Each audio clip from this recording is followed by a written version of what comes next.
영변에 만개한 진달래꽃을 같이 보는 그날까지 함께합니다. 이제 만나러 갑니다. 자, 언제나 프로그램 시작할 때마다 이 MC의 가벼운 농담에 굉장히 즐거운 마음으로 시작하곤 했는데 오늘은 그렇지 못할 것 같습니다. 오늘 이 얘기 안 하고 넘어갈 수는 없을 것 같아요. 10월 7일이었죠. 팔레스타인의 무장정파 하마스가 이스라엘을 대대적으로 공격하면서 이스라엘 역시 이제 보복 공격에 나섰다는 뉴스가 계속해서 들어오고 있습니다. 팔레스타인 무장단체 하마스가 이스라엘로 이 로켓포 수천 발을 발사해 수백 명의 사상자가 발생했습니다. 이스라엘 남부 지역 쪽으로 로켓포가 날아가고 공습 경보가 울립니다. 오, 어떡해. 거대한 폭발음이 들리고 회색 불기둥이 치솟습니다. 아이들을 보호하기 위해 경찰들이 몸을 감싸고 아이들 어떡해요. 아우, 속상해. 야, 애기들 얼마나 좀 무서울까. 속상해.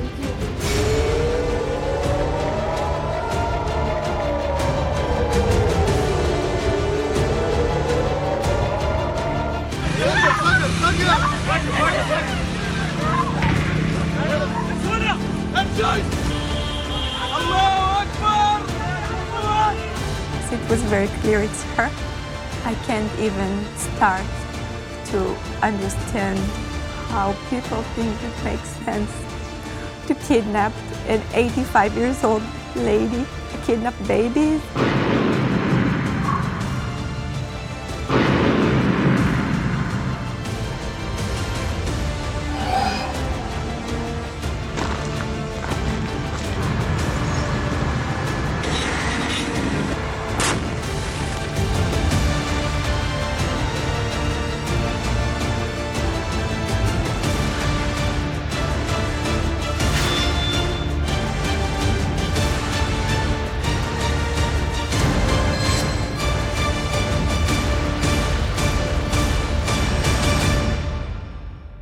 아니 첫날 로켓포만 5,000발 이상 쐈다라고 하는데 정말 이게 상상을 할 수가 없을 정도로 네. 너무 무섭습니다. 그러니까 뭐 지금 우크라이나 러시아 전쟁도 끝나지가 않았는데 중동의 화약고가 또 폭발을 했습니다. 이거 정말 큰일 나는 거 아니에요? 그러니까 일단 그 개전 날 10월 7일과 8일 이틀 동안에 1,000명 이상 사상자가 발생했는데 이게 지난 20년 동안 이 팔레스타인 분쟁에서 사망한 사람보다 많아요. 그리고 더 큰 문제가 뭐냐면은 하마스가 이스라엘 민간인을 인질로 지금 잡아 있는 상태거든요. 이거는 국제법 위반입니다. 전쟁 범죄예요.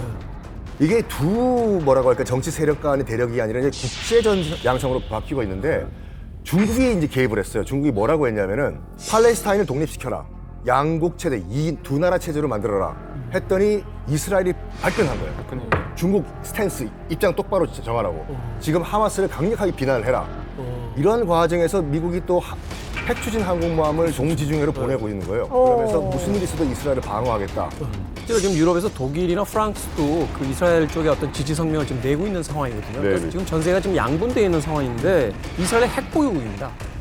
그리고 그 주변의 중동 지역, 파키스탄, 인도 다 핵 보유국이고 또 미국은 지금 항공모함까지 보내면서 적극적인 어떤 참전 행사를 밝히고 있는데 미국도 사실은 핵 보유국인 건 전 세계가 다 알고 있는 거죠. 어마어마. 지금 목소리를 내고 있는 나라들이 다 핵 보유국이라는 거예요. 이게 참 심각한 문제다. 심지어는 제3차 대전의 어떤 서곡이 될 수도 있다라는 우려까지 나오고 있습니다. 아, 이건 정말 너무너무 위험한 상황에 지금 간당간당 온 게 아닌가라는 생각이 나요. 그리고 또 하나는 미사일 오면은 막 방어한다는 아이언돔? 아이언돔이 있었잖아요. 요격률을 90%가 넘는다라고 이스라엘이 자랑을 하고 있죠. 근데 왜 못 막고? 근데 이게 숫자 앞에서는 장사가 없다고. 5,000발 한 번에 쏴버리는데 아이언돔도 맥을 못 추더라고요. 하늘을 향해 궤적을 그리며 순식간에 치솟아 오른 미사일. 따라가는 거예요? 하강과 상승을 반복하더니 붉은 성광과 함께 폭발합니다. 이스라엘의 최첨단 저고도 방공 시스템 아이언돔이 팔레스타인 무장단체의 로켓을 요격한 겁니다. 한꺼번에 날아오는 로켓을 거의 동시에 맞추거나 지그재그형으로 움직이며 이스라엘 상공을 방어했습니다.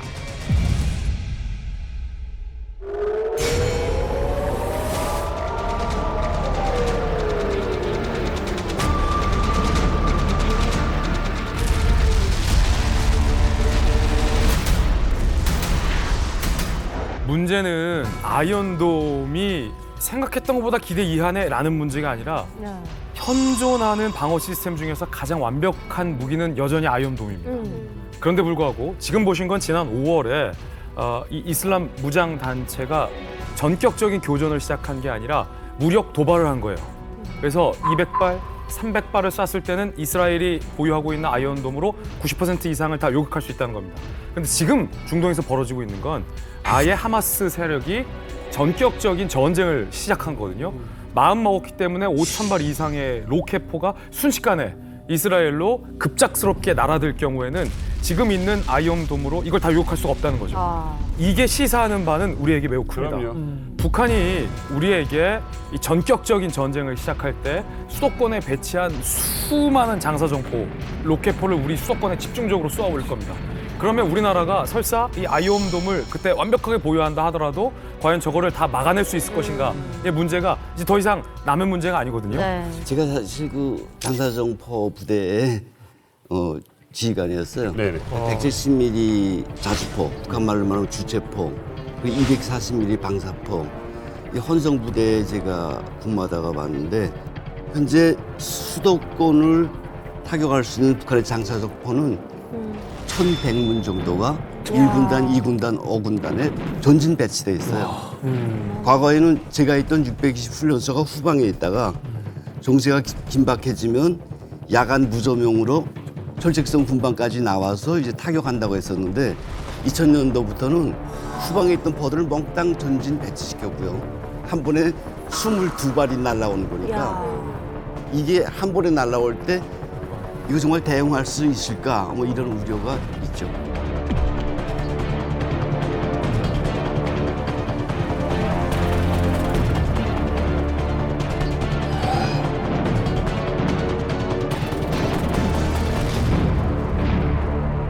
자, 이 북한의 장사정포를 생각만 해도 끔찍한데 사실은 북한에 핵이 있단 말이죠. 이 북한의 핵 관련 선 넘은 행보가 최근에 굉장히 또 뉴스에 많이 등장을 하면서 틈만 나면 이 핵 보유국 지위를 이제 주장을 하고 있는데 이건 또 대체 무슨 목적으로 이러고 있는 걸까요?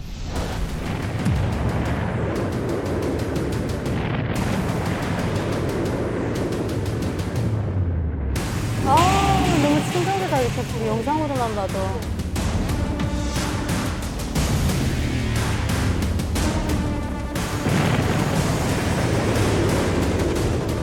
이건 그냥 멸망이잖아요. 지구가 멸망할 것 같아.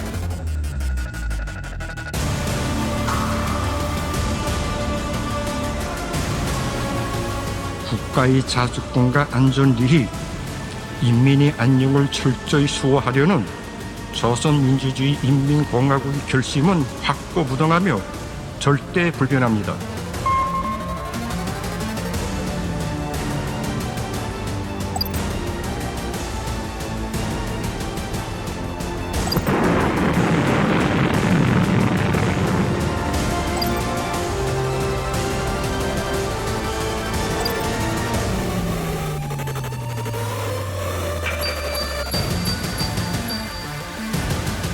대륙간 탄도로켓 장착용 수소탄 시험에서 완전 성공. 헌법의 명시. 고도 발음.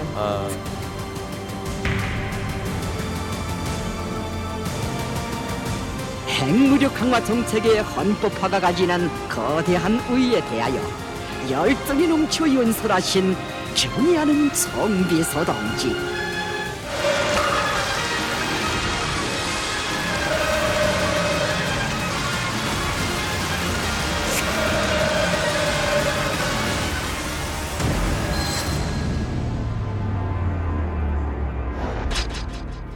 그러니까 지금 뭐 우리 세계에서 인류를 멸종시킬 수 있는 거 최고 무서운 거 바로 핵이죠. 맞습니다. 이게 핵을 헌법화한다라는 게 사실 말이 안 되는 것 같거든요. 솔직히 이해가 안 가는 게요. 이 헌법이라는 건 한 국가의 이제 기본적인 통치 질서, 가치 질서를 이야기하는 거고 또 거기에 대한 어떤 국민들의 인권이라든지 주권에 대한 문제를 다루고 있는 건데 거기에 군사 분야의 핵을 국가의 정체성으로 삼겠다. 네. 이게 과연 정상적인 국가에서 이루어질 수 있는 어떤 통치 행위인지. 그 한마디로 북한은 핵을 포기 안 하겠다. 그리고 더 나아가서 그 핵을 다음 세대까지 물려주겠다. 그 말은 뭐냐면 북한 정권이 망하지 않는 이상 핵은 포기 없다. 그 문화유산처럼 물려주니까. 그러니까, 그러니까 참 이게 메시지가 분명한 것 같아요. 그러니까 국제사회가 북한의 핵 포기를 위해서 제재도 가고 여러 가지 외교 정책들을 펴고 있는데 한마디로 무용지물이다. 하지 마라. 시간 낭비다. 그리고 사실 우리가 외교 협상을 통해 가지고 헌법을 바꾼 사례는 없어요. 그 말은 뭐냐면은 그만큼 공고히 하겠다라는 그런 의미라고 봅니다. 오늘 이만갑에서 무시무시한 핵 얘기를 합니다. 이분을 모셨습니다. 핵 얘기가 나올 때마다 꼭 등장해야 되는 초특급 게스트. 원자핵 공학 전문가 석윤열 교수님 모셨습니다. 반갑습니다.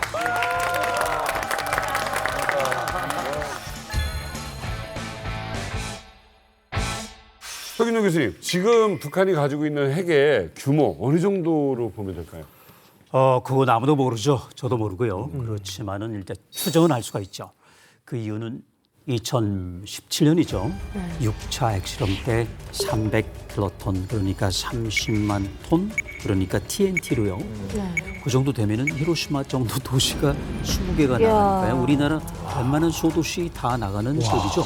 그러니까 이제 완성 단계예요. 그런데 이제 굳이 점수를, 저는 이제 교수니까 점수를 줘야죠, 그렇죠? 네. 한 95점, 그러니까 A- 정도. A-. 조금 부족해요. 왜냐면은 지금 추정하기에는 아직은 무겁고 아직은 커요. 이걸 어떻게 작고 가볍게. 근데 그때가 벌써 6년 전이란 말이죠.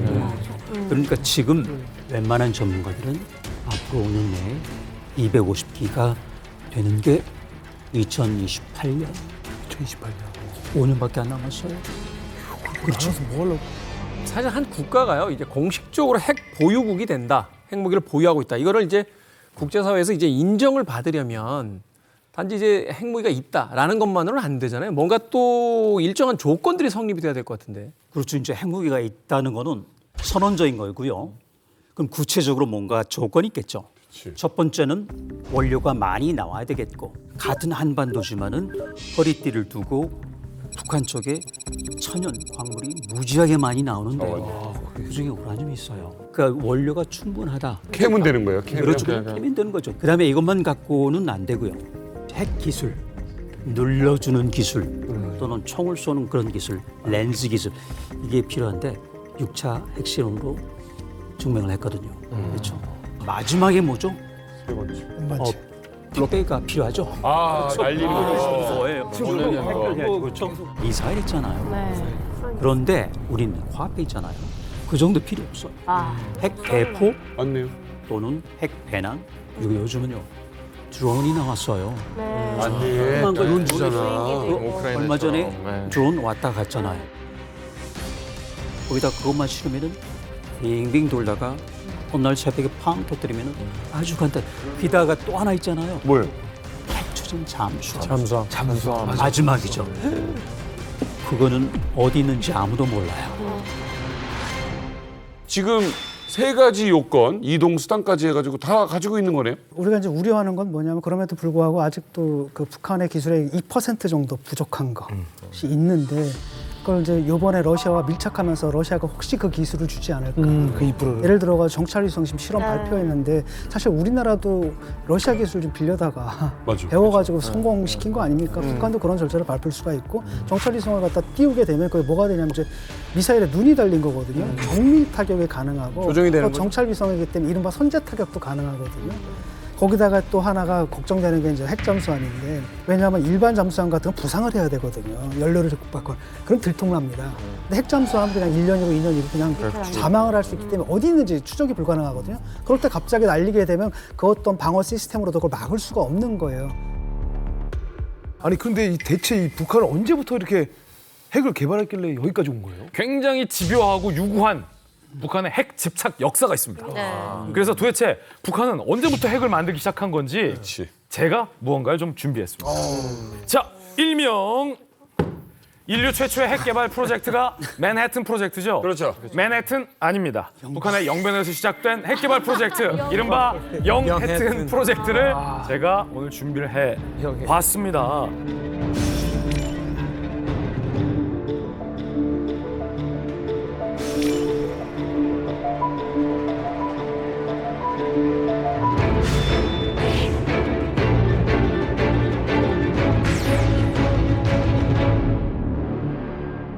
사실 한 국가에서 핵을 개발하겠다? 사실 쉬운 일 아닙니다. 그럼요. OECD 경제 순위 10순위 안에 드는 대한민국도 못하고 있는 일이에요. 이걸 북한이 했다? 뭐가 필요하죠? 막강한 자본이 필요하겠죠. 그리고 또 뭐가 필요합니까? 기술력. 첨단 과학 기술력. 석윤열 박사님 같은 첨단 과학자들 필요하죠. 그런데 이거에 앞서서 가장 중요한 한 가지 조건이 있습니다. 한 국가가 핵을 개발하려면 뭘 것 같으세요? 왕따를 버텨야 돼요. 왜냐면 이란을 봐도 그렇고 어마어마한 제재와 그 따당하는 거에 대해서 버티는 힘이 필요해요. 정답. 그것도 정답. 집중력. 정답. 이거만 집중해야 돼. 이거 다른 나라와 나는 안 놀아도 돼. 난 이것만 가지면 돼. 국민들이 굶어 죽어도 난 몰라. 그걸 결정하는 최고 지도자. 최고 지도자의 의지력이죠. 정답. 핵 개발의 최대 핵심은 최고 지도자, 특히 군 통수권자의 결단이에요. 그렇지. 의지. 나는 왕따가 되더라도 무조건. 수십 년간 우리 인민들이 굶어 죽더라도 나는 핵을 개발하겠다. 그렇지. 라는 최고 지도자의 의지. 두 분만 이렇게 이야기하시는 거 보니까 약간 북한 방송 보는 기분이에요. 최고 지도자의 의지력이죠. 정답. 최고 지도자, 특히 군 통수권자의 결단이에요. 그렇지. 의지. 나는 왕따가 되더라도 무조건. 수십 년간 우리 인민들이 굶어 죽더라도 나는 핵을 개발하겠다. 그러니까 이거는 진짜 굶어 죽을 각오하고 나는 제재를 그래 좋아 나 30년 맞아요. 50년 제재 당해도 돼요? 맞는 말씀하신 거예요. 국제사회 왕따를 감수할 수 있는 지도자의 의지. 어느 정상국가 지도자가 그걸 감안하겠어요? 거기다 주민들을 굶겨 죽일 수 있는 그런 결단력도 필요한 것 같아요. 북한 보면. 그러니까 국민들이 들고 일어나서 못 견딘다니까요. 그렇죠. 이란이고 어디고 다. 영해튼 프로젝트에는 그 조건이 제일 먼저 갖춰졌어요. 그게 그거예요? 새는 북한의 최고 통치자이자 첫 초대 수령이잖아요. 김일성이 핵의 위협에 일찍이 눈을 떴습니다. 그러면 김일성이 도대체 뭘 봤길래 핵을 개발해야 된다라고 눈에 떴을까? 바로 이 장면을 보시죠. 2차 세계대전. 2차 세계대전. 네. 나가사키, 히로시마.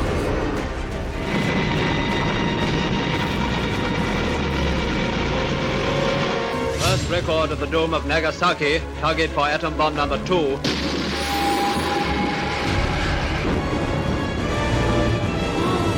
와, 불기둥이에요? 저게 진짜 안 좋은 거. 와. 우와. 우와. 인류가 없어서 인류가.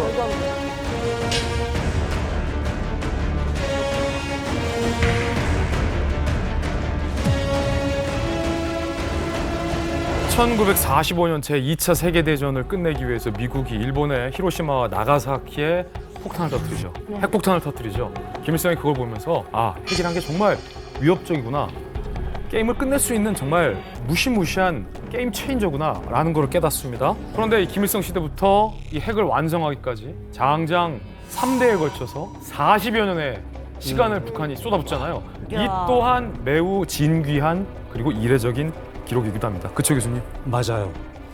길게는 60년이란 말이죠. 그럼 60년이라고 봐요. 60년대니까요. 60년이 맞죠. 지났죠. 근데 이런 예는 없어요. 없어요. 그리고 또 한 가지. 누가 과연 이 사업을 주도했을까? 여기는 어떤 종교적인 신앙심이 필요해요. 종교. 중요한 얘기다. 자, 북한 보세요. 60년 3대. 그러니까 저는 이렇게 비유를 하는데요. 김일성이 불을 지폈고 김정일이 그 위에 밥솥을 얹었고 김정은이 밥을 지어서 퍼먹는다. 그러니까 김정은이가 배가 나왔잖아요. 많이 퍼먹다 보니까 그렇잖아요. 그 결실 할아버지, 아버지 걸 지금 누리는 거예요. 어쨌든 간에 그 핵 개발을 결정을 했어요. 우리가 생각하는 것보다 일찍이요, 김일성이. 해방 직후에. 근데 과학자가 있어야지 개발할 거 아니에요. 그렇죠. 그렇죠. 뭐 자본은 둘째 치더라도 뭔가 설계를 할 사람이 있어야 될 거 아니에요. 핵을 개발해야 되는데 과학자가 없어. 그렇지. 그래가지고 김일성이 어떤 결론을 내렸냐. 38선 이남의 남쪽의 그 과학자들을 데려오자라고 결정을 내린 여러분 일제강점기 거의 40년 동안에 우리나라 대학이 몇 개가 있었게요? 일제강점기 전에요? 경성대학. 경성대학교가 있었고 하나. 경성 제국대 하나밖에 없었어요. 나머지는 학교는 전문학교였어요. 그럼 당연히 38선 이북엔 대학이 없다는 얘기예요. 그렇죠. 유일무이한 대학 출신의 그렇죠. 그 당시엔 이미 이제 그 경성 제국대학이 경성 대학이 됐다가 이제 서울대가 된 상태였거든요. 그렇죠. 46년도에 이제 시작이 되는 거니까 서울대. 그래서 서울대에 있는 이공학자들을 다 유혹을 하든지 유인을 하든지 설득을 하든지 가서 데려오라고 해서 데려오게 시킵니다. 결국에 무슨 말이냐면은 북한 핵을 개발한 제1대 퍼스트 제너레이션 핵 과학자들은 북한 사람들이 아니라 다 서울에서 올라간 월북 과학자들이에요. 그러면 그 중에는 유학파도 있었어요? 거의 대부분 다 일본에서 공부를 한 일본 유학파들이었어요. 당시 데려갔다라기보다도 초청해서 간 경우도 있고 자원에서도 월북했던 것도 있고 당시에 수많은 인텔리들이 사실 다 좌익이었거든요. 그리고 당시에는 이제 아무래도 그 역사적 정당성이라든지 이런 때 북한이 약간 체제 우위에 있었고 그다음 근대 국가도 거기는 아주 차근차근 잘 됐던 거예요. 라고 하니까 많은 사람들이 그래도 해방됐으니까 내가 조국을 위해서 일하려는데 저쪽에서도 부르네? 라고 한다면 다 건너가는 거죠.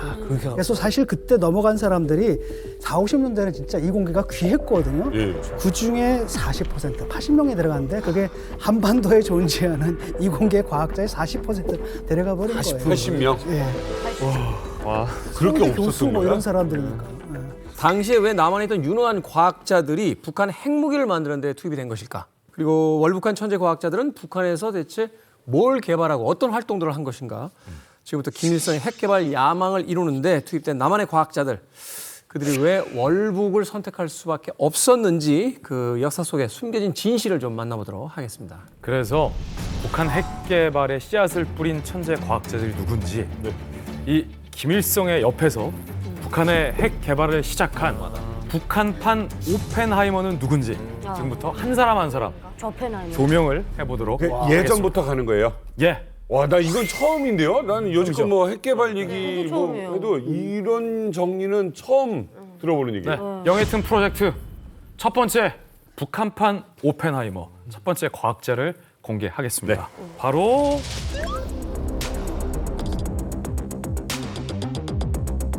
세계적인 화학계 거장이자 북한 핵 개발의 뭐 대부입니다. 레전드로 꼽히는 인물인 북한의 과학 영웅 이른바 리승기 박사입니다.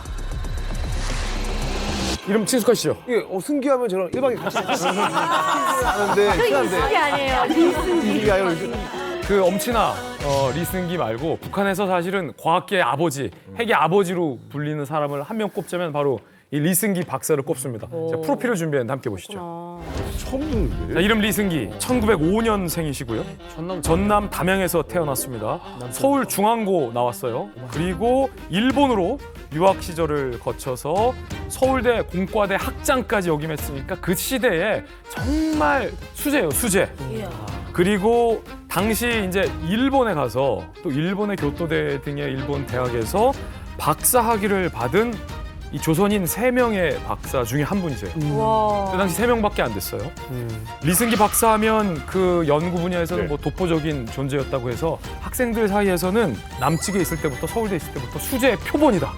리승기 교수님은 이렇게 불릴 정도로 뭐 천재 과학자였습니다. 아까운 거였네. 자, 그래서 제가 또 이쪽에서 또 판넬쇼를 준비했습니다. 양쪽으로 주고 왔습니까? 양쪽에서 정신없어. 판넬쇼. 좋은데? 좋죠. 이거 뭐예요? 북주요 핵시설. 이쪽 지금 표시가 돼 있죠. 와, 어마어마하네. 너무 많은데? 너무 많죠. 물론 이게 증명이 된 것도 있고 지금 뭐 여러 가지 그 추측인 데도 있고 이제 가장 그 설득력 있는 장소로 저희가 준비를 했습니다. 그러니까 이보다 적지는 않을 것 같은 적진 않아요. 최소한 이게 이 정도는 있을 것이다. 인데 그러면 리승기 박사가 왜 북한 핵의 대부라고 불리게 됐느냐? 1952년 문을 연 북한 과학원의 부원장으로 있으면서 핵 개발 조직을 처음으로 이끕니다. 6.25 전쟁 통해 이제 북한으로 올라갑니다. 전쟁 중에 월북을 하신 거죠? 전쟁 중에 월북을 했어요. 자, 그런 다음에 1965년도에 김일성이 본격적으로 핵 개발을 추진을 할 때 영변의 원자력 연구소를 김일성이 만듭니다. 그런데 왜 제가 영변 원자력 연구소 위치에 이승기 박사의 얼굴을 붙였냐? 그 이유는 김진 기자님. 바로 리승기 박사가 그 영변 원자력 연구소의 초대 연구소장으로 취임합니다. 영변 원자력 연구소의 초대 소장으로서 리승기 박사가 팀을 꾸립니다. 그래서 적재적소에 배치할 이 과학자들과 브레인들을 관리하고 이들을 독려하면서 핵 개발을 이어나가는 그 팀을 만드는 역할을 1965년도에 영변 원자력 발전소의 소장을 맡으면서 시작하게 된 거죠. 65년도예요? 일찍 왔네 진짜. 자, 그래서 결국 이 리승기 박사가 이끄는 이 영해튼 프로젝트 팀이 결국에는 뭘 만들어내는 줄 아세요?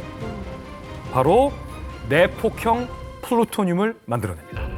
아니, 플루토늄이 뭡니까? 이 소품을 좀 보여드려야 되겠죠. 네네. 이게 와우, 이제 교수님, 저 유연한 원통 소품이네. 이게 이제 우라늄인데. 이게 이제 우라늄인데. 진짜로요? 원석. 진짜요. 처음 우리나라에서 맞아요. 우리나라 거죠? 우리나라 충청북도 모처에서 가져온 거예요. 자세히 보면은 여기 우라늄 238이 보여요. 238. 이게 뭐? 그러니까 모델이 한 1000개라고 할까요? 그래서 제가 열심히 쳐다볼게요. 993개는 238, 993개는 238. 별로 쓸모가 없어요. 보통 때는. 근데 그중에 딱 7개 하나 둘 셋 넷 다섯 7개. 뭐 보이세요? 아이고 진짜인데. 교수님 뭐 보이세요? 보여요. 이 다 안경 보이시죠? 돋보기 전문가. 7개만 235예요. 7개만 235예요.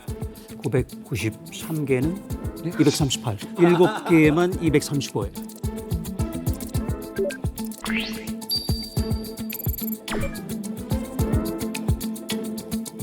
(235가) 많게 모아야 되는 거예요. 이것을 소위 농축한다고 하죠. 그럼 이건 굉장히 고농축이 된 우라늄 폭탄이 되는 거예요. 이야. 두 번째, 플루토늄이라는 게 있잖아요. 네, 플루토늄. 이거는 좀 달라요. 그거는 이제 238이 거의 대부분이잖아요. 그렇죠? 이걸 이제는 원자로 안에 집어넣으면 이게 중성자라는 걸 맞아가지고 플루토늄이 되는 거예요. 중성자를 맞아서. 맞아가지고 하나 맞은 다음에 이걸 돼서. 플루토늄이 되는 거죠. 자, 그러면 이 두 가지. 그래서 이제 드디어 물질이 만들어진 건데, 그래서 이만큼 해요. 그 이걸 플루토늄이에요? 모으면은 그만 모았어요. 플루토늄. 이렇게 커버리면은 듬성듬성해가지고 가다가 푹 꺼져버려요. 압축. 또 압축을 쌓게 그 만들어. 압축. 이야. 그럼 그만하게 이만큼 만들어? 자두. 자몽이 자두만큼. 이만한 금속을 이렇게 줄인다 쉽지 않죠. 어머, 저 크기를 이 크기로요? 아, 꽉 눌러줘야 돼요. 압축해야 완전히 되는 압축은 힘이 필요하네요. 그렇죠. 입체각 360도로. 얼마큼 필요하냐? 30만 기압. 우리 1기압이잖아요. 1기압. 1기압인데 그렇죠. 1기압은 10톤, 공기 10톤 무게예요. 그러니까 300만 톤이 필요하던 거예요. 그렇죠?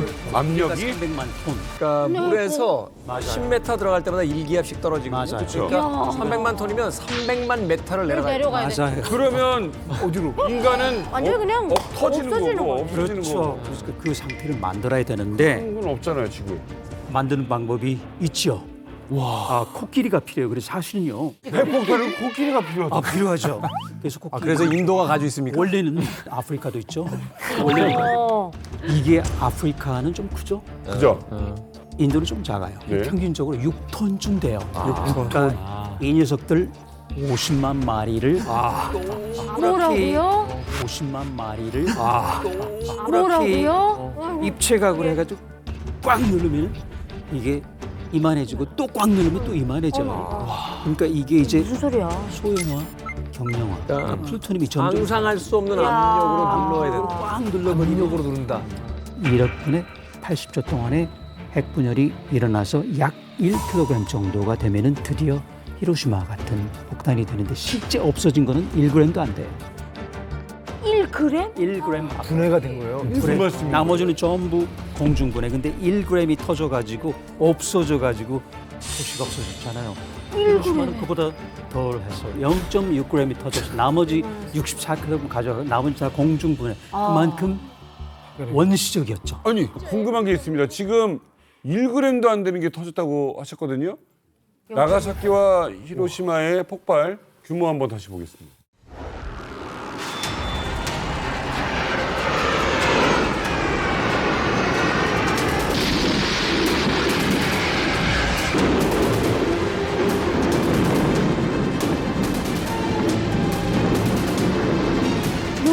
억울하네 저렇게.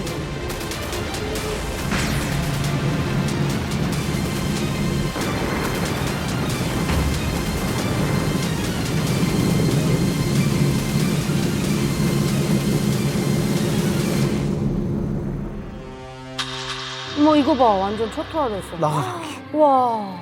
와, 저 건물 다 없어졌어.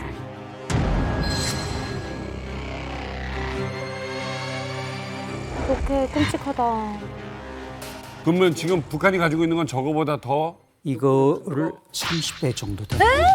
30배라니까요. 300플러톤 30만 톤. 그냥 한 번만 하면 서울은 날아가는 거네요. 그렇죠. 그리고 이제 사실은 서울을 전멸시킬 필요는 없어요. 중요한 데만 합참, 국방부, 대통령실 몇 군 정밀 타격하면 되거든요. 첫 번째는 이제 섬광. 큰일이다. 태양이 뜨거든요. 순식간에 이제 온도가 1억도. 조금 있으면 7,000도까지 떨어져. 그렇지만 뜨겁잖아. 이제 폭풍이 불죠. 그럼 이제 근처에 있는 주유소, 수소, 충전소 죄다 폭발하죠. 그게 이제 무섭죠. 그 다음에 비가 올 거예요. 그 다음에 마지막으로 오는 게 이제 그 그게 금속 이제 비가 오게 되죠. 전체 지역에 다 낙진을 다 쏟아붓는 그런 효과가 생기죠. 아니 그러면 김일성은 일찍이부터 핵무기 필요성을 좀 느낀 셈인 거네요? 진짜 김일성이 핵 개발을 하려고 했던 이유가 있어요. 6.25 동란 때 만주 지방에 이제 중공군, 중국 인민해방군들이 집결을 해가지고 압록강 두만강을 넘어서 들어올 것이다 라는 소식을 듣고 맥아더 장군이 트루만 대통령한테 보고를 합니다. 지금 함경도랑 그다음에 만주에 우리가 핵 공격을 하겠다라고 얘기를 해요. 그러니까 그 얘기를 심지어 미군이 삐라로 뿌립니다. 함경도 지역에. 우리가 미군이 핵 공격을 할 테니까 대피하라고. 피해라. 난리가 나요. 다행히도 트루만 대통령이 그것을 이제 승인을 안 했기 때문에 핵 공격은 이제 실시가 안 됐어요. 안 됐지만 수많은 함경도 주민들이 이른바 국제시장 같이 메르데스 빅토리오를 타고 이제 부산과 거제도에 도착을 했는데 여기에 이제 김일성이 이제 멘붕이 온 거예요. 아, 미국이 정말로 불과 5년 전이잖아요. 히로시마 나가사키의 그런 참극을 본 게 이게 북한 땅에도 실제로 현실을 낼 수가 있구나라는 걸 느낀 거예요. 그래서 무엇보다도 먼저 우리가 핵 개발을 해야 되겠다라고 느낀 거예요, 이게. 그리고 또 되게 복합적인 이유들이 많잖아요. 막 그 당시에 보면 유일하게 핵 기술을 보유하는 국가들이 미국과 소련인데 그걸 보면서 또 소련 정권과 미국 정권에 벗어나려고 하는 마음도 있지 않았을까라는 그런 생각을 할 수도 있어요. 김일성이 그 당시에는. 그러니까 50년대 같은 경우는 그래도 소련에서 많은 도움을 받았고 뭐 기술 공유라든가 이런 것들은 그래도 교류가 많았는데 60년대부터는 뭔가 사이가 틀어지기 시작했어요.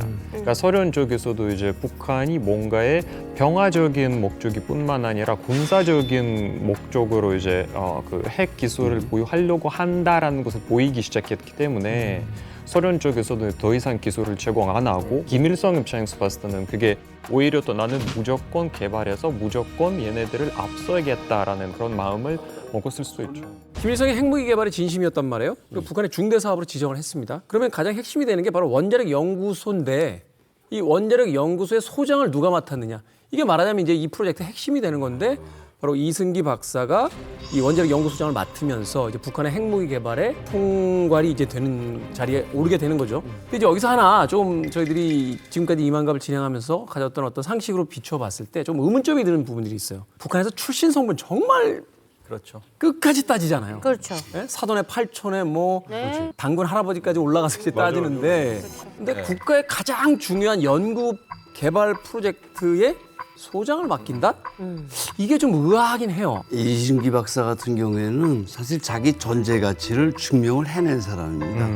김일성, 김정일, 김정은이가 자기의 서원으로 간직하고 있는 시구이주 문제 중에 하나, 의식, 의복을 해결한 사람이기도 해요. 이 사람이 해방 전에 합성섬유 비난론 개발자로 알려져 있고요. 56년에 북한에 가서 시제품을 만들어냅니다. 70년대에 대량 생산이 만들어지고 저 지금도 생각나는데 74년도에 북한의 모든 인민학교 중학교 학생들에게 김일성 생일날에 선물 옷을 주는데 비난을 옷을 줍니다. 야, 나 이만갑 하면서 한 100번 들었던 비난론이 이분이 만든 그거예요? 맞아요. 김일성이가 나름 공들였고 가치도 있었고 인정을 받는 사람 중에 하나가 됐죠. 증명을 했네요, 이미.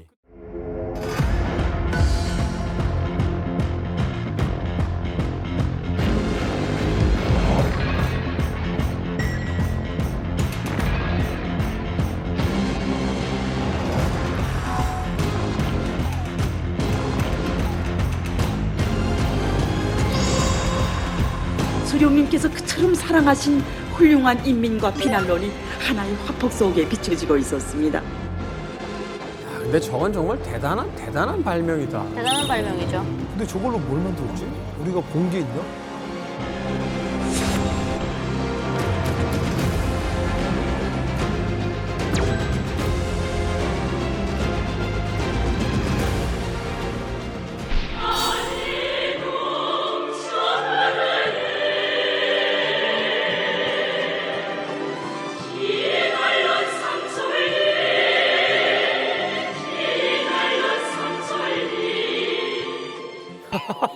이거 갖고 노래를 왜 만들어? 노래면 맨날 노래 만들어요, 저러면.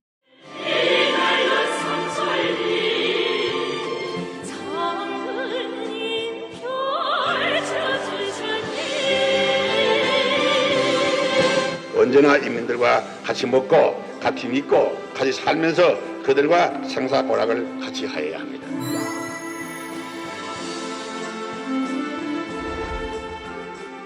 여기서 비난론이라고 부르는 나라는 북한밖에 없어요. 맞아요. 원래는 비닐론이. 비닐론이에요. 날실과 들실이 우리 조상들의 기술이다. 우리는 비난론으로 부르자라고 해서 그날부터 비난론이라고 불러요. 아직도 북한에서만 비난론으로 불러요. 나일론하고 비닐하고 섞은 거예요? 아니에요. 잠깐 부연 설명해드리면은 자 2차 대전 이전까지만 하더라도 전 세계 모든 여성들은 다 스타킹을 비단 실크로 만든 그 스타킹을 신었어요. 그리고 네. 당시 모든 실크 산업의 90%를 일본이 생산했었어요. 근데 슬슬 이제 일본이 태평양 전쟁을 준비하면서 일본에서 수입하는 이제 실크를 수입하기 좀 그렇잖아요, 미국에서요. 그래서 1938년에 나일론을 만들어내요. 여기 일본 이 멘붕이야. 그래가지고 당시 교도 대학에서 공부를 하고 있던 이제 리승기 박사한테 일본 정부가 이제 지시를 해요. 나일론을 대체할 수 있는 걸 만들어라. 석탄에서 뽑아낼 수 있는 합성 수지 물질을 만들어내. 이게 비난론이에요. 진짜. 일본에서 만들었어요. 근데 이제 전쟁 끝났어요, 이제요. 이제 태평양 전쟁 끝났고 그런 다음에 전 세계에 나일론을 만들 수 있는 그런 기술을 다 전파를 합니다. 제일 먼저 나일론 기술을 준 나라가 미국 이외에 우리나라였어요. 네. 그래서 코리아 나일론이라는 회사가 생겨. 네. 이게 합쳐가지고 코롱이 돼요. 코롱. 그게 그때 나온 거예요? 그게 코롱이에요. 그래서 코롱 스포츠가 거기서 나왔구만. 그래가지고 남조선에서 나일론을 찍어내잖아. 그때 이승기 박사가 나가 얘기한 거예요. 우리는 석이 필요 없다고. 북한에 깔려있는 석탄에서 합성수지를 뽑아낼 수 있다. 게다가 그 비난론의 종주국이 됐어요. 이렇게 생각하시면 돼요. 그렇죠. 아무것도 없는 그 정말 이 불모지에서 반도체를 개발해줘가지고 이 나라를 반도체 종주국으로 만들어준 거예요. 와. 정말 이 나라의 영웅이죠. 이승기 박사가 어쨌든 그 비난론을 만들므로써 북한은 지금도 혜택 어마어마하게 보고 있어요. 이 비난론이 어디에 쓰여지냐면요. 낙하산, 반죽, 텐트, 그다음에 이 비옷, 방탄조끼, 그러니까 군용으로 많이 쓰고 있어요. 근데 북한이 지금 상비 병력이 128만이에요. 우리나라 배로 많거든요. 이거의 군용품을 이거로 다 감당하는 것만큼은 봐도 경제적으로 굉장히 도움은 돼요. 그러니까 이런 이유 때문에 리승기 박사는 북한 주민들은 모르는 사람이 없어요. 대학교 들어가면 이 사람의 이런 업적에 대한 걸 알려줄 정도니까 굉장한 사람인데 사실은 북한에서는 비난론을 주체섬유라는 이름을 붙였어요. 네, 그러니까 그 김일성의 말씀이라고 해갖고 나온 게 비난론은 주체섬유입니다. 그 이유는 우리가 우리 기술로 뽑아낸 조선 사람이 만든 기술이기 때문에 이건 주체섬유다라고 그러니까 말씀이라고 해야 되겠죠. 이런 걸 받았어요. 그러니까 저희가 이제 북한의 과학사를 보게 되면은 수령의 가장 사랑을 많이 받은 사람이 리승기예요, 사실. 왜냐하면 왜 그렇게 이야기할 수 있냐면요. 1950년 이제 저희 전쟁 동란에 김일성이 직접 리승기 집에 수레를 보내요. 수령이 직접 피난을 챙긴 거예요. 피난? 그러니까 우리 국군이 이제 북한으로 올라가니까 그때 이제 리승기 박사 전 가족에게 수레를 보내는 거예요. 안 뺏기려고 그러는구나. 그럴 수도 있죠. 그래서 직접 피난을 챙겼고 두 번째는 또 이승기 박사가 이제 뭐 나이가 드니까 좀 아프잖아요. 근데 유일무일 수령이 100년 묵은 산삼을 직접 보낸 거는요. 리승기 박사가 처음이에요. 아니 근데 어찌됐건 당시로서 비난론을 개발했다. 이건 정말 인정을 하고 넘어가야 될 거예요. 정말 대단한 어떤 과학자라는 생각은 드는데 근데 여기서 하나 의문이 드는 게 앞서 이야기하다 보니까 이 리승기 박사 전공이 화학입니다. 근데 어떻게 화학자가 핵에 관련된 이제 연구를 하게 되는 건지 이게 굉장히 궁금해지는데. 그래서 다시 주제를 원점으로 좀 돌려보겠습니다. 화학공학자가 어떻게 핵을 개발했느냐. 이 질문이시죠? 네. 그 오펜하이머도 혼자서는 핵을 못 만들었어요. 하지만 그 시절에 리승기 박사는 전공도 다르고 혼자서 핵을 만든다 무리였죠. 그래서 이 리승기 박사보다 북한이 먼저 공을 들여서 이북으로 데려간 과학자가 한 명 더 있습니다. 심지어 이분은 오펜하이머랑 전공도 똑같아요. 바로 북한 물리학의 아버지이자 아인슈타인이 인정한 조선의 천재 과학자 도상록입니다. 그런 사람이 도상록? 진짜 정말 누군지 모르겠는데 도상록은요 1930년대에 우리나라 한반도 동북아에서 인정한 천재 과학자예요. 도상록 1903년생이고요. 도쿄 제국대학 물리학과를 졸업했고 서울대 이공학부 학부작을 역임한 수재입니다. 1945년도까지 남북을 합쳐서 물리학 전공하셨거든요. 이 물리학을 전공한 조선의 과학자 중에서 해외 학술 잡지에 논문을 발표한 전공자가 딱 4명밖에 없었습니다. 그 중에 한 명이 도상록 박사입니다. 와, 어마어마하시네요. 아니 아인슈타인. 와. 아니 근데 아까 도상록 박사를 아인슈타인이 인정했다 그랬잖아요. 예. 그럼 두 분이 만나신 거예요? 예, 유명한 일화가 있습니다. 이 도상록 박사가 다녔던 도쿄대에 누가 특강을 온 줄 아세요? 아인슈타인이 특강을 와요. 동양에 왔죠. 일본에도 오고 중국에도 오고. 그런데 그 아인슈타인 박사가 이렇게 학생들에게 얘기해요. 야, 내가 오늘 강연을 했는데 지금 내 강연을 이해한 사람이 여기 보니까 아무도 없어. 그런데 딱 한 명 있더라. 그 친구는 내 강연을 정확하게 이해하고 수준 높은 질문도 하더라. 그래서 내가 누군지 봐서 알아봤더니 조선인이더라. 그 사람이 도상록이에요. 와, 어마어마한 직접 칭찬을 했다고요? 예, 훗날 그 조선 청년은 북한의 물리학의 아버지가 됐습니다. 바로 도상록 박사 얘기입니다. 이야. 저도 그 도상록 관련 자료를 좀 찾아봤거든요. 근데 대학 졸업 후에 송도중학교에서 물리교사로 근무합니다. 그래서 논문을 하나 쓰는데 그 논문이 뭐냐면 양자역학에 대한 논문을 써요. 대박이다. 그래서 미국 학술지에 발표해서 이름을 알리거든요. 근데 솔직히 양자역학은 아인슈타인도 이해 못했던 그렇지. 어려운 거였는데 그러니까 리처드 파인만이 그런 얘기 하지 않습니까? 양자역학 이해했다고 하는 사람 다 새빨간 거짓말이다. 아무도 없다. 그 정도로 이제 어려운 거거든요. 근데 그에 관해 가지고 논문을 써서 발표할 정도라고 한다면 또 그 시절에 엄청난 사람인 거죠. 도상록 박사 출중했다. 아인슈타인도 다 이해 못했다. 양자역학이라는 것을 이제 이해했다고 하는 사람은 다 거짓말이다. 라는 이야기까지 나왔습니다. 그래서 서 교수님께 중책을 어려운 질문이네요. 네, 중책을 드리고 싶은 게 저희 같은 이 과학을 알지 못하는 사람, 과알못들도 양자역학을 좀 이렇게 살짝만 멀리서 이렇게 좀 맛이라도 살짝 볼 수 있을 만한 좀 그냥 맛보기로. 쉽게 말하면은 양자역학이라면은 어떠한 아주 작은 입자가 여기도 있을 수 있고 저기도 있을 수 있다. 동시에 유비쿼터스라고 하죠. 그리고 일단 이게 어디에 언제 얼마큼 빨리 갔는지는 알 수가 없다. 그러니까 이 빛이 가가지고 광자라는 게 있거든요. 이게 조그만 입자를 건드리죠. 그러면 어떻게 되죠? 이 입자는 벌써 지 자리가 아닌 거예요. 움직여버리죠. 그게 양자역학이에요. 그러니까 양자역학은 결국 불가지론. 간단하네요. 잠깐 지금 우리 아버지가 생각났어요. 우리 아버지 나 이번에 추석에 가요? 꼴라먹고 말라먹고. 만날 수가 없네요. 그러니까 이게 시간과 공간 속에서 멈춰 있지 않는 이상은 계속 변화하기 때문에 그것을 우리가 정확하게 이해할 수가 없다, 파악할 수가 없다. 양자역학은 정말 한 50시간 정도 설명하면 양자까지 알 수 있어요. 아니 어떻게 보면 이제 그분 같은 경우는 우리랑 아예 좀 다른 세계의 사람이거든요. 그러네. 너무 이제 좀 아쉬운 게 이제 왜 북한에 가게 좀 됐는지도 좀 궁금하네요. 자, 1945년 8월 15일 이제 일본에서 공부를 하고 있던 우리 이제 이공학자들이 다 해방된 우리나라로 돌아와요. 일단 대학이 경성 제국대학 하나밖에 없었으니까 일단 서울로 들어왔겠죠. 서울대 전신. 그런 다음에 이제 바로 미군이 상륙을 하면서 이제 미 군정이 실시가 되는데, 그러니까 미군이 봤을 때는 일단은 경성 제국대학은 일본 학교 시스템이고 지금 건너온 학자들도 무슨 조선인이라고 하지만 일본 대학에서 공부를 했고 이런 상황이잖아요. 그래서 약간 급격하게 뭐라고 할까 이거를 미국 시스템으로 바꾸려고 해요. 바꾸려고 해요. 이른바 국대안이라고 해서 국립서울대학교 종합안이라는 걸 발표를 해버려요. 수많은 이 전문 학교들을 다 통합해가지고 하나의 학교만 딱 만들어버리자. 바로 국립서울대학교로 하나로 통합을 시키자. 라는 안을 추진해요.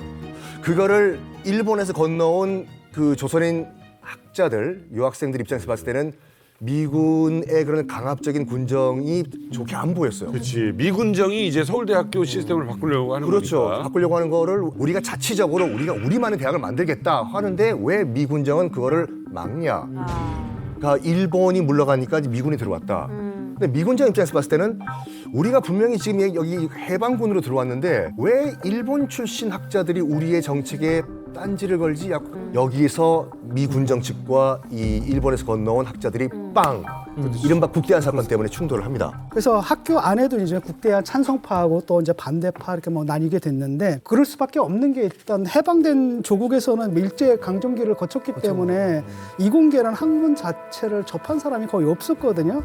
그런데 이제 이공계 학자들은 같은 경우에는 그래도 조국의 학문 수준을 갖다 과학 수준을 끌어올리려고 했던 겁니다. 그런 측면에서 이제 반대파들이 봤을 때 국대안은 사실 이게 저 미군이 와가지고 일본인이 우리를 한때 그랬던 것처럼 결국 우리의 과학 기술의 발전을 저하하고 양성을 방해하기 위해서 그런 안을 낸 게 아니냐 그렇게 생각해가지고 이제 반대를 했는데 지금 생각하면 약간 이념적으로 좀 잘못 판단한 것 같아요. 그런 이념성은 없었을 텐데 당시에는 이제 워낙 이념의 시대다 보니까 미군이 하는 거니까 분명히 이것도 새로운 식민주의자들이다. 사실 이제 해방된 지 얼마 안 됐기 때문에 사실은 거기에 대한 본능적인 저항이 있을 겁니다. 원래 무언가를 통폐합하려고 하면은 격렬한 저항이 있기 마련이에요. 그때 당시 서울대 안에서도 뭐 반대파만 있었던 거 아니고 말씀 주셨던 것처럼 국대안 설립 찬성파도 있었거든요. 그러니까 사실은 무엇이 옳고 무엇이 나쁘다라는 결론은 정해지지 않은 거였는데 그때 반대파들의 저항이 얼마나 격렬했냐면 이 학생들과 교수들이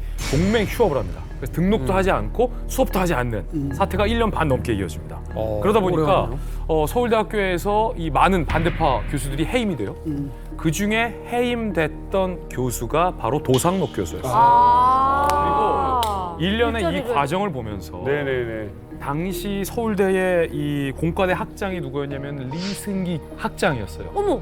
그래서 이 도상록은 교수에서 잘리고 리승기는 공과대 학장직을 내려놓고 고향으로 내려갑니다. 근데 고향에 가서보니 리승기 박사는 비난론 때문에 끌리지 못했던 거예요.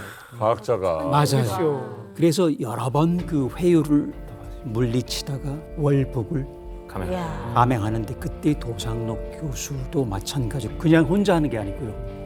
가족, 제자, 친지 그러다 보니까 그 노른자가 다 빠져나간 거죠. 그러니까 우리는 정말 과학계로 볼 때는 참담하죠. 그야말로 완전히 초토화가 된 분위기였는데 그때 꿈을 펼쳐준다는데 그렇잖아요. 과학자는 자기 꿈을 펼쳐준다는 자기를 존중해주고. 그러니까 꿈이 있으니까. 그렇죠. 그런데 이 북한 하면은 최고의 대학이 어디입니까? 김일성 종합대학. 그때 당시는 아직 김일성 종합대학이 만들어지지 않을 때였어요. 김일성이 김일성 종합대학을 만들고 싶어요. 그 김대를 만들 걸 누구한테 부탁하냐면 도상록 박사에게 맡겨봐요. 네. 사실 김일성이 일찍이 김일성 종합대학을 만들고 싶었는데 김일성에게 난제가 있었습니다. 바로 이 우수한 연구진 확보, 교수 확보, 교원 모집이 안 되는 거예요. 특히나 그때 당시에 이제 이공계의 특출한 천재들은 다 우리 남쪽에 다 모여 있었던 때였거든요. 그래서 고민이었는데 남쪽을 딱 보니까 뭐가 터져요? 국대안. 서울대학교 사태가 빵 터진 거예요. 거기에 평소에 탐냈던 조선물리학의 아버지 도상록 박사가 교수직에서 해임돼가지고 억울한 사정이 있어요. 김일성 입장에서는 이때가 저래 찬스죠. 이때 못 데려오면 앞으로 영구히 못 데려오고 도상록을 못 데려왔으면 어쩌면 북한 핵 없었을 수도 있다. 라는 얘기가 설립이 가능한 거죠.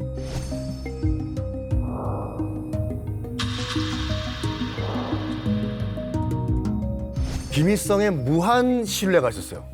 부탁하는 건 다 들어줬대요. 그거의 정점은 뭐였냐면은 이 도상록이 김일성에게 이런 말을 했다고 해요. 지금 전문적인 연구기관, 체계적으로 연구할 수 있는 기관이 하나 없습니다. 이걸 하나 좀 만들어줬으면 좋겠습니다. 그래? 그럼 내가 만들어주지. 해서 만들어준 게 1952년 12월에 만들어진 북한 과학원이었습니다. 북한판 키스트, 북한판 카이스트.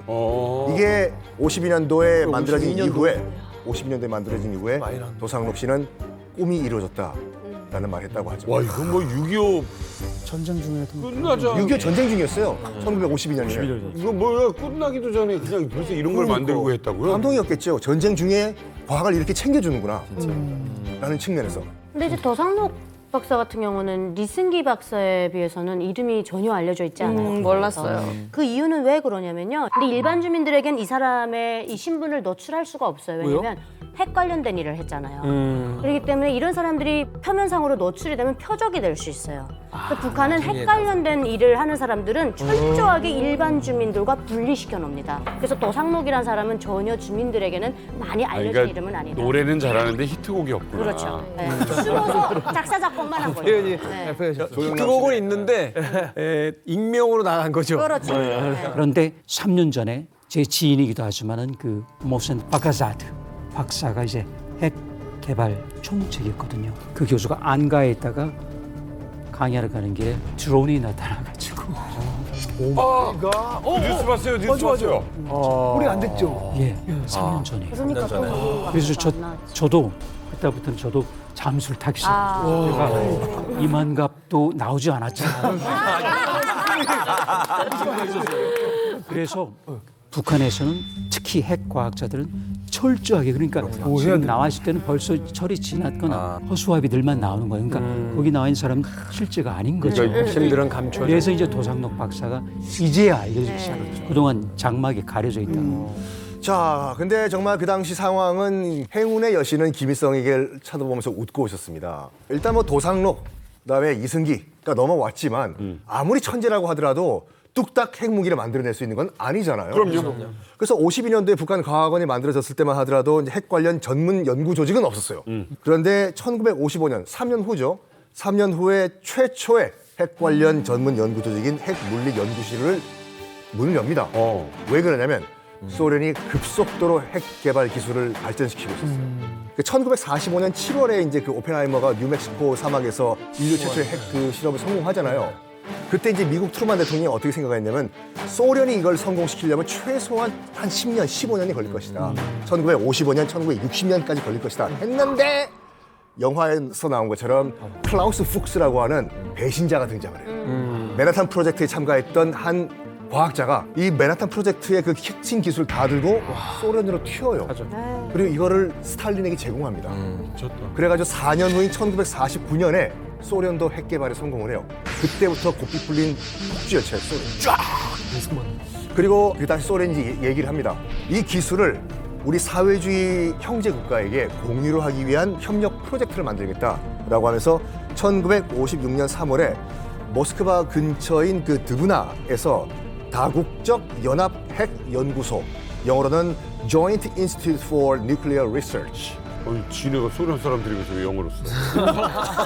영어로 번역을 했을 경우에 관심 있는 사회주의 국가들은 참여를 하라 해요. 그럼 당연히 김일성도 참가를 하고 싶겠죠. 그렇지. 껴주세요. 거기 가야지 핵심 기술을 약간 공지. 꼼꼼이라도 얻어와야 올 수가 있기 때문에 그래서 서둘러서 56년도에 이 연구소가 소련에서 만들어진다고 하니까 바로 1년 전 55년도에 이 핵 개발 연구소를 만듭니다. 그리고 12개의 초대 멤버의 북한도 들어갔죠. 가입하기 위해서는 연구소가 있어야 되니까 그러니까. 그 전에 가입용으로. 그러면 거기에 필요한 인물은 도상록이었고 이승기 박사. 이제 이가 딱 맞아지네요. 이가 맞네. 근데 한편으로 그런 생각도 들어요. 만약에 도상록 같은 과학자가 북한에 없었다면 과연 북한이 그런 연구소에 들어갈 수 있었을까라는 생각이 있고요. 또 북한 입장에서 봤을 때 이 연구소의 설립과 운영에 참여하면서 원자력 관련 지식을 습득한 데 많은 도움이 됐었잖아요. 근데 그 도움을 알아듣는 사람이 있어야 하고 또 알려줘야 하는 그런 사람이 있어야 하니까 또 이런 월북 과학자들이 없었다면 과연 우리가 지금 이런 얘기를 할 수 있었을까? 도상록이 그럼 북한에서 뭘 만들었냐? 어마어마한 걸 만듭니다. 원자로를 만들어요. 연구용이긴 하지만 원자로를 만들어요. 그리고 또 뭘 만드느냐?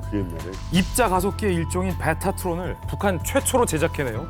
여기서 핵심적인 역할을 도상록이 합니다. 다시 말해서 도상록이 북한으로 가지 않았으면 연구용 원자로도 못 만들 수 있고 입자 가속기도 못 만들 수도 있는 일이에요. 예. 그래서 73년 김일성 훈장 받고요. 86년에는 인민과학자 칭호까지 받게 됩니다. 뭐 이 시간을 통해서 이제 전문가들의 설명을 듣긴 했습니다만 그럼에도 불구하고 연구용 원자로 입자가속기의 일종인 베타트론 용어가 여전히 뭐 머릿속에서 정리는 잘 안 됩니다. 그냥 아이언맨 같아요. 그렇죠. 도상록 박사의 연구 성과들이 그러니까 북한의 핵무기 개발에 어떻게 지금 사용이 되고 있는 거죠? 그러니까 사실은 아주 그 밑바닥 기반 토대를 닦아줬다 그런 거예요. 그러니까 이게 직접 핵무기 만들 쓰진 않지만은 인력 양성에 필요한 초기 교육이랄까. 그래서 연구용 원자는 원자로를 천천히 가동시키면서 그리고 거기서 이제 방사선도 만들어내고 또 저기 의약품도 만들어내고 연구할 수 있는 그런 그야말로 연구용 원자로 물질 핵 구조를 연구하는데 그걸 도상록 박사가 했다는 거니까 그 당시로서는 소련, 미국 그리고 영국 정도 프랑스 갖고 있는 그 기술, 중국도 아닌 그 기술을 그때 개발을 했다는 거예요. 엄청 빨리 간 거네. 우리 축사집 있을 때는. 그렇죠. 그때 이걸 한 거란 말이죠. 대박이다. 그러니까 놀라운 거죠. 그다음에 두 번째 한 게 베타트론인 베타는요. 우라늄 235, 플루토늄 235를 어떻게 하면 쪼갤 수 있어? 아무도 모르는 거예요. 모르죠? 그래서 그 중에 하나가 원환이라고 하거든요. 도나스처럼 돼가지고 마구 자기장으로 돌리면은 빛의 속도가 약 3분의 1 정도 가면 엄청난 에너지가 있죠. 분열이 되는데 그러니까 쪼개지는 거예요. 그때 우리 할머니 맷돌 돌릴 때 저런 거. 맞아요. 그때 이게 돌아가고 있었단 말이에요. 이게 뭔 일이에요? 그러니까 만약에 도상록 박사 가지 않았다면은 근데 모르죠. 모르지. 아마 영원히 계열 갖지 못했을지도 몰라요. 지도자가 결심을 안 했으면. 그런데 이 도상록 박사 천재성은 이 학부 학생 때부터 남달랐다고 했잖아요. 아인슈타인이 인정한 천재라고 했으니까 이 도상록 박사가 쓴 논문 중에 하나를 갖고 왔거든요. 논문에 실린 공식 중에 하나인데 뭐야? 이게 제목이라고요? 뭐야? 이게 제목이라고요? 자, 자세히 보시면은 아 이걸 연구했구나. 뭐라고요? 잠깐만. 아니 이거를 안다고? 야 도상 이걸 안다고? 나랑 같은 과네. MBTI가 나랑 같은 과예요. 저거 읽기도 못하겠다. 저거 답이 1이다 1. 답이 없지 않을까? 정열 박사님 이게 그거죠? 맞아요. 이거 자세히 보세요. 이게 그거야. 이 B라고 돼 있잖아요. 네. 결합 에너지, 바인딩 에너지 B거든요. 그러니까 뭐죠? 핵은 꽉 붙어 있죠. 근데 이게 굉장히 신비롭죠. 왜냐면요, 핵은 뭐로 돼 있어요? 양성자, 중성자. 근데 양성자는 쓰잖아요. 근데 우라늄에 무려 92개 양성자가 있단 말이에요. 이게 붙는다는 건 거의 불가능에 가깝죠. 왜냐면 플러스니까 청력 있잖아요. 전자기적으로 어떻게 붙을까요? 이게 어떤 순간에 가깝게 가게 되면은 빅뱅 때 이게 어떤 거리를 넘어서면 그때는 붙어요. 근데 이거는 전자기보다 훨씬 더 강한 핵력, 그게 이제 바인딩 에너지거든요. 그래서 저걸 보시면은요, 수학적으로 이게 그 당시 논문에 나왔다는 거는 그야말로 획기적인 거죠. 이게 그 서양, 그러니까 미국, 영국, 그 당시 헝가리, 또 덴마크, 네덜란드에 있던 그 공식하고 같은 거란 말이죠. 그러니까 여기 견주는 언어인데 만약에 자유진영이 있었다면 정말 노벨상급인데 노벨상. 불행하게도 지금 저런 거는 우리나라 지금 서울대학교 원자력공학과 학생들이 배워요? 아 배우죠. 지금 교재에 나와 있어요. 공식이니까. 그러니까 우리 그렇죠. 그래서 도상록이라는 인물이 북한 핵 개발에 아주 중대한 역할을 합니다. 그리고 또 뭐가 생기냐? 패널도 등장합니다. 1962년에 드디어 공식적인 원자력 연구소가 설립이 돼요. 그리고 또 1965년도에 한 단계 업그레이드된 영변 원자력 연구센터가 들어오는데 초대 센터장이 누군지 알아요? 누구요? 바로 리승기 박사였어요. 65년도에? 네. 쌍두마차예요, 쌍두마차. 진짜 두 분이. 기억하시겠지만 1952년도에 그 도상록 의견으로 만들어진 국립과학원 설립됐었습니까? 그때도 부원장으로 누가 오는지 아십니까? 바로 리승기 박사였어요. 그래서 리승기 박사와 이 도상록 씨는 북한 핵 개발의 쌍두마차였어요, 솔직히. 우리가 알고 있는 그 영변의 그 씨앗이 두 사람으로부터 시작이 됩니다. 실제로 당시 북한에서는 이제 과학원을 대표하는 학자들에게 박사도 아니고 그 위에 원사 칭호를 만들어서 줍니다. 이때 준 원사 10명 중에 8명이 월북한 과학자들이라고 합니다. 그러니까 최소 1960년대 초반부터 길게 70년대 중반까지 북한에서 낸 과학연구 성과들은 월북 과학자들에 의해서 만들어졌고 이들이 북한의 원자력이라든가 과학 분야의 중추 세력이 돼서 북한의 과학을 이끌었다라고 봐도 과언이 아니겠죠. 교수님 나오셨으니까 정말 제가 궁금한 게 있어가지고. 뭐예요? 아니 북한에서 지금 핵무기를 만들잖아요. 근데 왜 원자력 발전소는 못 만드는 겁니까? 그걸 만들면 전기기 문제가 해결되잖아요. 그렇죠. 그런데 발전소로 가려면은 이걸 이제 핵무기를 만들잖아요. 근데 왜 원자력 발전소는 못 만드는 겁니까? 그걸 만들면 전기기 문제가 해결되잖아요. 그렇죠. 그런데 발전소로 가려면은 이걸 이제 자동차로 치면은 이거는 제동 브레이크가 필요 없어요. 과속 해도 돼요. 그런데 이거는 이제 적절히 속도를 맞춰야 되잖아요. 그 표지판이 있으니까. 그래서 섰다가 다시 가고 섰다가 다시. 이거는 기술이 필요, 통제 기술. 그래서 이게 훨씬 더 어려운 거예요. 그러니까 우리 남측에서는 어려운 걸 먼저 해. 그러니까 핵을 쉽게 만들 수 있죠. 못 만들지만 안 만들지만요. 그런데 북한은 반대로 통제한다는 게 쉽지가 않거든요. 그냥 확 저지르는 건 되는 거예요. 폭탄을 만들고 인신을 위한 전기는 못 만드는 거예요? 그렇죠. 그러니까 저기 무기는 만드는데 전기를 만드는 그게 더 이제 고차원의 기술이다라고. 고차원의 기술이다. 누구나 남녀가 만나면 폭발적으로 처음에 연애 사랑에 빠질 수 있지만 이걸 결혼 생활 20년으로 끌고 가는 건 이건 기술이라는 거지. 편집 없이 내보내주세요. 편집 없이 내보내주세요. 근데 여기서 이제 궁금한 게 이런 겁니다. 정작 월북한 과학자들 핵무기를 개발하자라고 해서 북구로 간 건 아닐 것 같아요. 아닙니다. 그럼 과학자들의 어떤 양심의 문제도 있었을 맞아요. 거고 이분들이 대부분 이제 일본에서 공부를 하셨잖아요. 그렇죠. 그렇다면 뭘 만들려고 간 겁니까 처음에? 어떤 이야기를 듣고? 첫 번째는요. 이 모든 거는 김일성 그 당시 주석의 그 머리에 다 들어 있었죠. 핵을 가져야 된다. 그런데 이게 단순간에 만들어질 수 없다는 걸 또 알았죠. 김일성. 왜냐하면 미국이 무려 60만 명 그리고 과학자 1,000명 넘게 그는 노벨상 수상자까지 해가지고 이걸 2년 반 만에 만들었다면 이걸 이제 외삽을 하면은 20년 넘게 걸리는 거죠. 그래서 먼저 기반을 닦자고 갔고 사실 리승기 박사도 역사적 기록에는 반대했답니다. 그렇지만은 우리 인민이 살 수 있는 유일한 길이다. 라고 했을 때 설득에 넘어간 거죠. 그러니까 처음부터 이걸 만들려고 간 건 아니고 그야말로 중공업. 그래서 비난론 때문에 그렇게 된 거죠. 김일성은 정치인이고 리승기 박사와 그 나머지 월북한 분들은 다 순진한 과학자였어요. 그렇지. 말을 누가 더 잘했을까? 김일성이죠. 그렇지. 그러니까 김일성이 설득을 한 거예요. 예. 우리가 지금 당신들을 초대한 것은 원자력의 평화적 목적을 위해서, 활용을 위해서 데려온 것이다 라고 해요. 그럼 근거가 있어야 되잖아요. 근거를 뭘 제시하냐면 소련과 맺은 그 원자력 관련 협정이 있어요. 소련과 조선민주주의 인민공화국이 이제 핵 기술을 공유하는 것은 평화적 이용에만 국한한다 라는 내용이에요. 그걸 보여준 거예요. 봐라. 지금 평화적 이용을 위해서 우리가 소련에서 핵 기술을 갖고 오는 거잖냐. 핵 개발은 민족 통일의 중요한 과제다.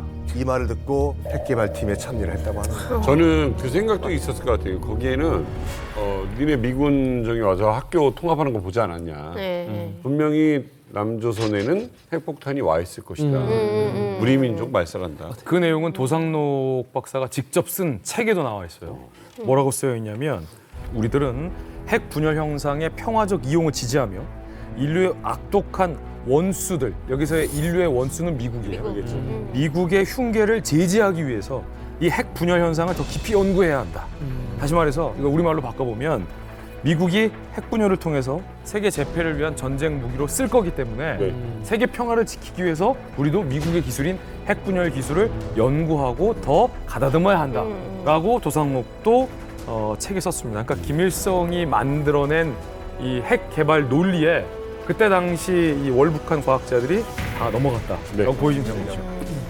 그게 또 오펜하이머를 비롯해가지고 맨하튼 프로젝트에 참가했던 과학자들이 자기 자신을 설득했던 논리이기도 해요.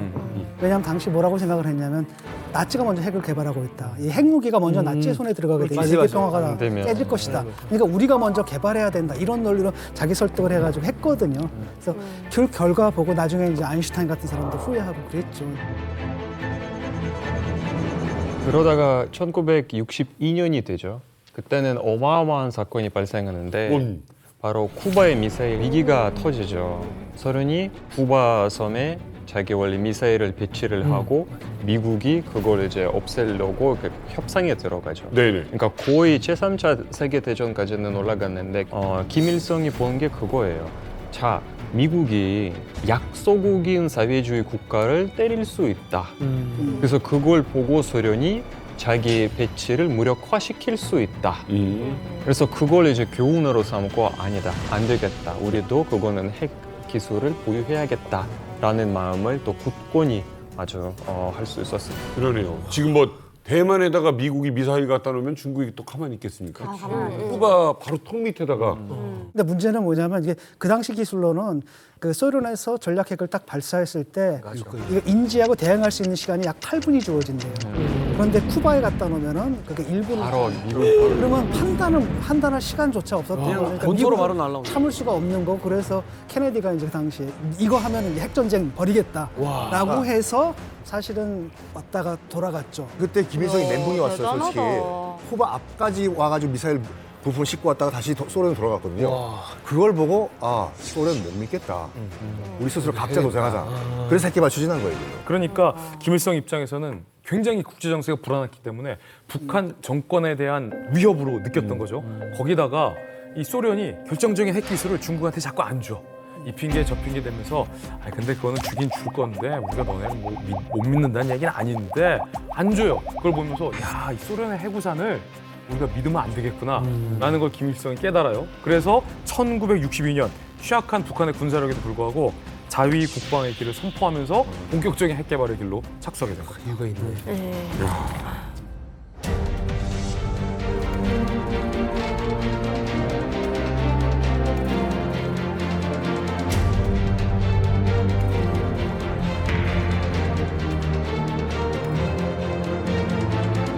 2006년도에 첫 핵실험을 이제 감행을 합니다. 와.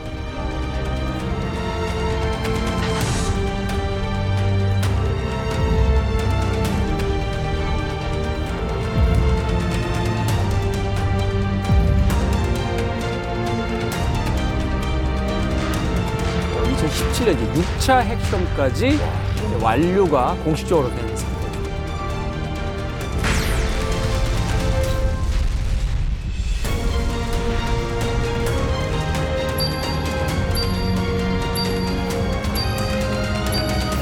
핵 일지가 지금 핵 실험 일지가 지금 나가고 있어요.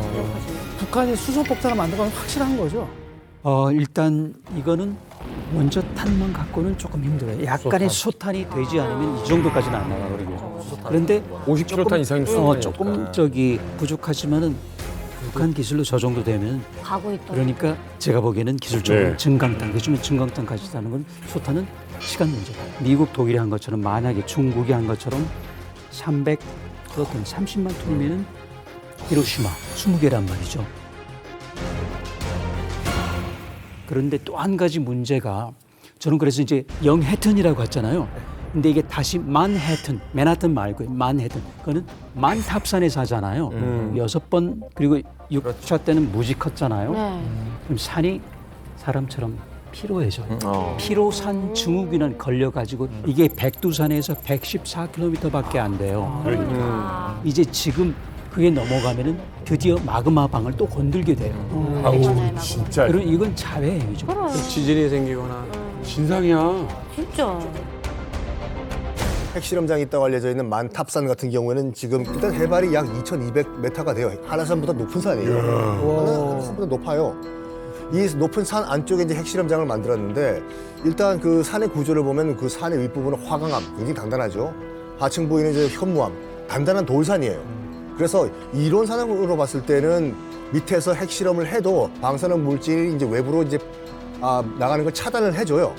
하지만 화강암, 현무암 이게 일단 핵폭탄 터지면 아까 1억도에서 7천도 되니까 이게 그냥 순식간에 유리가 되거든요. 근데 유리는 뭐죠? 금방 깨져요. 제가 가진 않았지만 균열이 갈 수 있다고요. 지금이 금강 그 시점이에요. 그럼 뭐가 나올까요? 가장 큰 물질 플루토늄. 그러니까요. 그게 나올 시점이 된 거죠. 그러니까 그게 나오면 이거 독극물이라는 거죠. 거기 천이 있어요. 상수도 우리처럼 이런 게 아니고 서서 와, 그러면 진짜 위험하다. 바로 들어가는 거죠. 몸 안으로 내폭이라고 하거든요. 이게 대해서는 아무런 연구도 임상 기록도 없단 말이죠.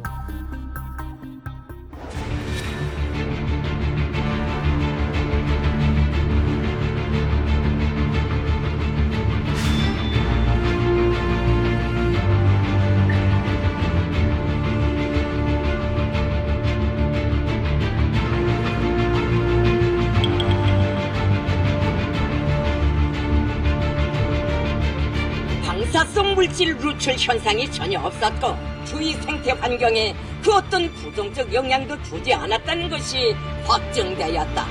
믿을 말이 하나나 있어. 속으로 안 들어가겠니? 다 후라이즈만 지하수로.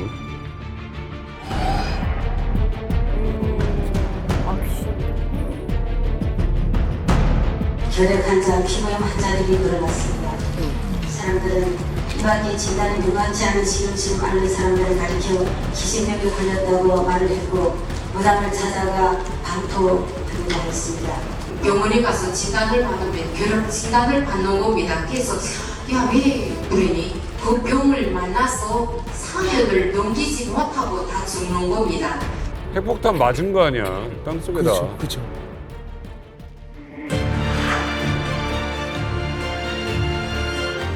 That is just, for us, it's shocking to us.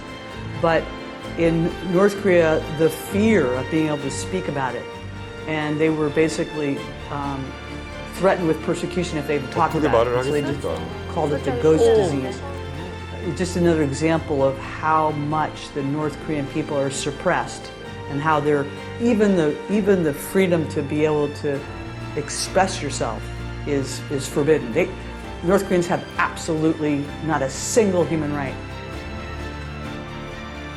1000년대 귀신병이라는 게 사실 좀 이번에 지난달에 그 북한 자유주간 행사의 일환으로 길주군에서 탈북한 탈북자들의 기자회견이 기획됐었어요. 이걸 하면서 그분들이 이야기해서 몇 가지 공통되는 점들이 발견되는데 그 원인모를 병 때문에 많은 사람들이 고생하다가 죽은 사람들도 있다. 뭐 기관지, 천식, 그리고 뇌 관련 병들이.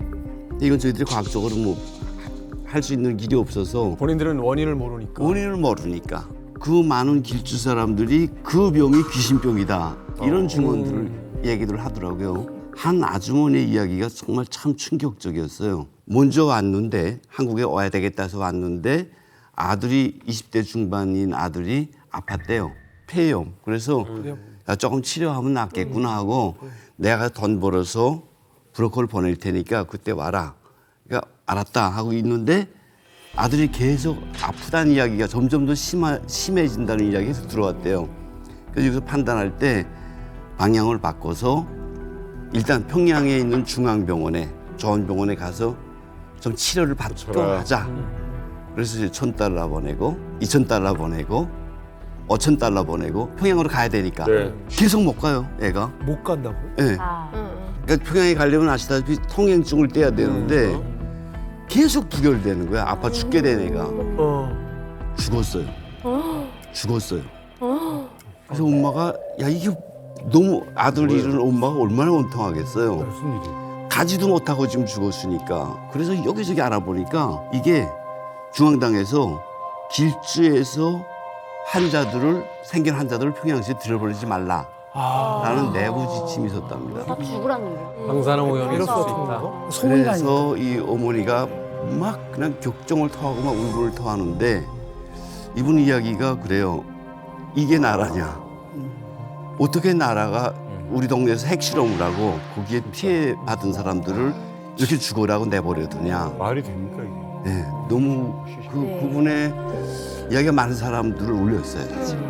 내신에도 저게 되고. 아니 내 자식 못 보는 것도 분야인데 치료도 못 받게 했다면 그게 말이 됩니까? 저는 이것이 귀신병이 평양에 가서 치료를 받겠다 하게 되면은 북한에서 막는 이유가 북한의 수뇌부를 노린다는 거예요. 그러니까 이 귀신병이 평양에 들어가면 안 된다는 거예요. 그래서 북한에서 철저하게 막고 통제를 하고 못 들어오게 하고 이렇게 보거든요.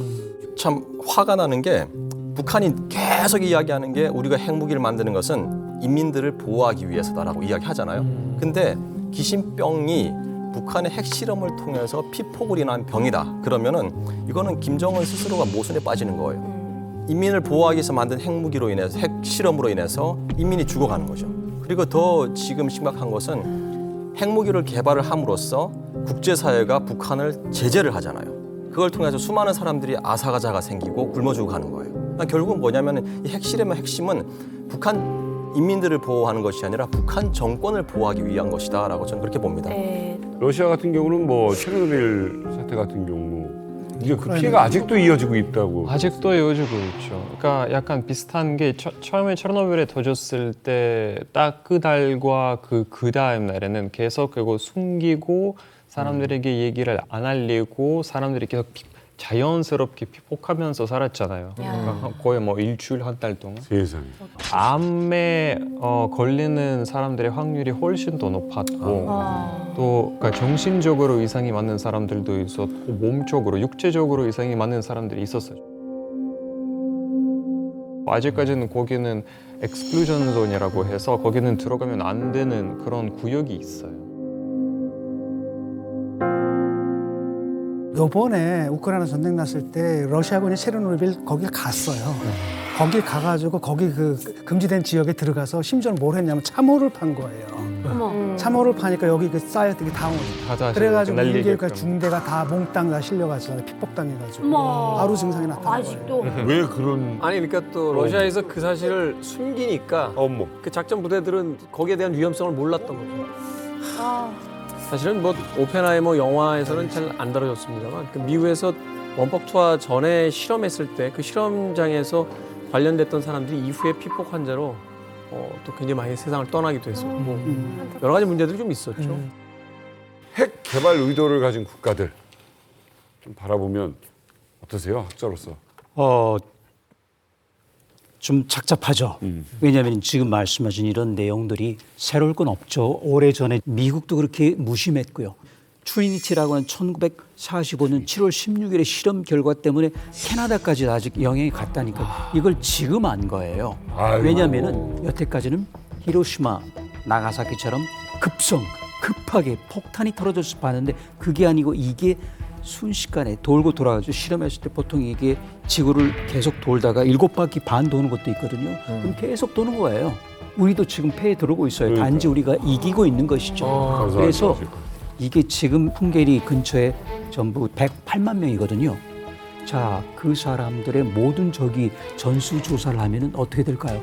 아마 경각심을 불러요. 근데 그걸 다 뭉개하는 거죠. 21세기는 그러면 안 되는 것이죠.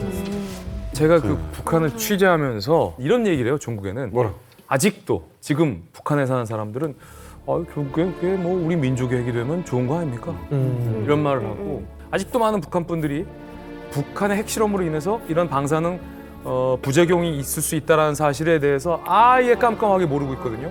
그래서 이런 이만갑 방송을 통해서 더 많은 북한 인민들이 이 북한의 핵 무기가 얼마나 큰 사이드 이펙트가 있는지를 좀 알았으면 좋겠고 이렇게 북한이 계속해서 핵실험을 하다가 결국은 말로가 어떻게 될까? 오펜하이머 영화의 결과처럼 김정은 혼자 외롭고 고립된 길을 걷지 않을까라는 이 영해튼 프로젝트의 결말은 그렇게 되지 않을까.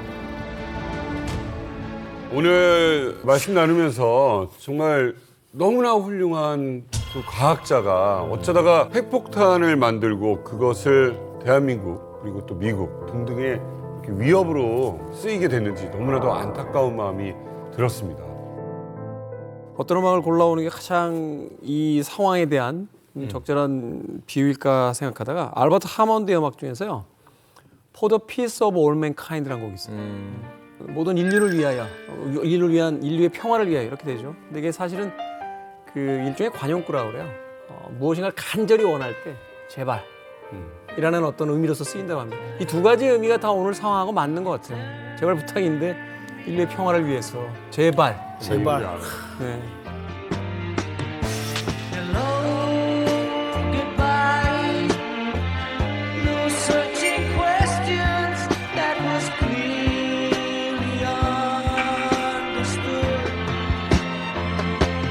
For the peace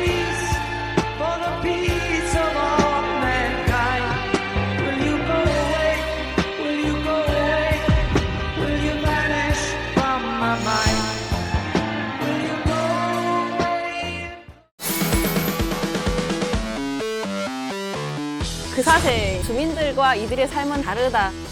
명문대를 가려면 아주 어렸을 때부터 시작을 합니다. 유치원 때부터 조기 영재 교육을 막 시킨 거예요. 어원 2877. 와. 김일성 종합대, 김책공업정대, 리카대. 대학 공부를 시켜줬으니 네가 보상을 해. 핵강국, 핵개발이라든가 무기개발, 정사를 하면서 국가를 위해서 따라 배워야 된다. 이러면 안 돼요.